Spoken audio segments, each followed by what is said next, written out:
Turboforce, there are 6 licenses granted in South Africa for the manufacture and distribution of it. Only 5 of those are active.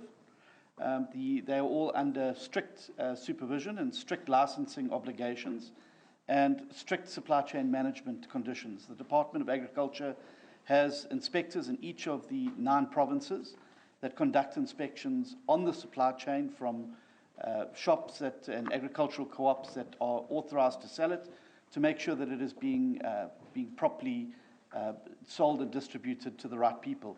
It is what's classified in the agricultural sector as an RUP, a restricted use product. Turboforce is a highly effective agricultural pesticide. It's used extensively in South Africa in the citrus, in the maize, and in the potato industry.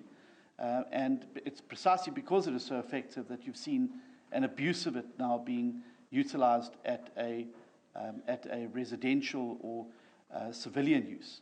I want to stress this product is not meant to be utilized by people who are not licensed, certified, or authorized to be able to use it. It is strictly for agricultural practitioners, and it should not be utilized in any way, shape, or form by any private citizen for any use other than authorized agricultural use. We're obviously engaging with the variety of the manufacturers, the 5 of them. We're also working closely with CropLife, who have been conducting independent laboratory tests on the samples that were found during the raids on the variety of spaza shops. It is my view, in my opinion, and I imagine it will be confirmed shortly, that the Turboforce that has been found in the South African spaza shop situation, as well as in some of the other shops, does not emanate from local manufacturers. If one looks at the pictures of what has been found in the spaza shops, it differs quite significantly from the color and texture of locally produced Turboforce. What also heightens the suspicion that this is Turboforce that's coming in from a neighbouring country, and that is yet to be determined which one or ones, is that in many instances it's been found with aldicarb. Those are the straws that were found, you may have seen in a variety of the pictures. Aldicarb was banned in South Africa for production or distribution in 2016.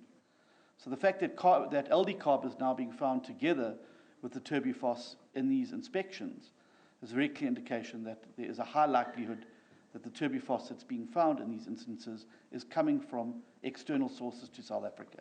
Obviously, that remains to be clarified by the independent laboratory tests, but I imagine those should be out shortly and will be able to give us a further direction. This then begs the question about how we improve biosecurity in South Africa. Biosecurity in South Africa to date has not been treated as a major priority, and if one looks at other countries around the world, they take biosecurity very, very seriously. They do not allow products, organic materials, and other materials to come through their ports of entry, whether it's fruit and meat coming through airports and other ports of entry, or whether it's import of chemicals and other matters. And that is why one of the key action steps that's outlined in the document that has been shared with all of you today is the reinstatement of the Biosecurity Hub, which will bring together in a multi-agency approach the Border Management Authority, the SAPS, the SANDF, as well as the Departments of Agriculture, Health, and other relevant departments, so that we can start to improve biosecurity across South Africa, not only at a farm gate level, but also across the country. Biosecurity has to become everybody's responsibility in South Africa.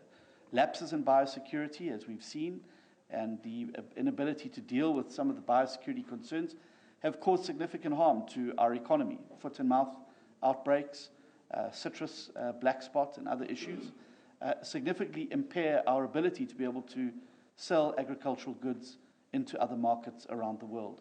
And so biosecurity is something which has been declared now a major priority of the Department of Agriculture. It is one of the 7 key priorities that we've identified in our annual performance plan, and we hope to enlist the support of all South Africans as we make biosecurity everybody's responsibility. Of course, as the independent laboratory results come out, the Department of Agriculture will endeavour to keep the media as well as South Africa informed. Thank you very much.